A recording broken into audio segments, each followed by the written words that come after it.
I cannot speak, but I have a lot to say.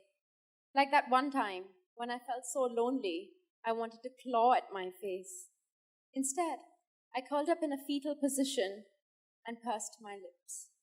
I cannot speak, but I have a lot to say. Like that one time I was made to believe that my sadness was entirely my own doing. Instead, I hugged my knees. At least I was upright this time.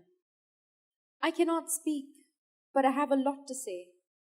Like that one time when I apologized to save the day, so that I wouldn't be named your frustration. Instead, I silently stared at the screen. I cannot speak, but I have a lot to say.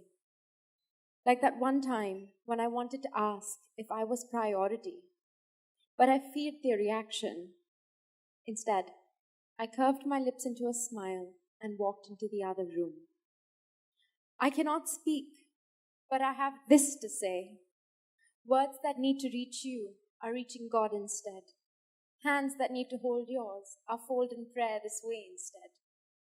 I cannot speak, but today I will say, I am not your option. I am your privilege. I am not your solution. I am your salvation.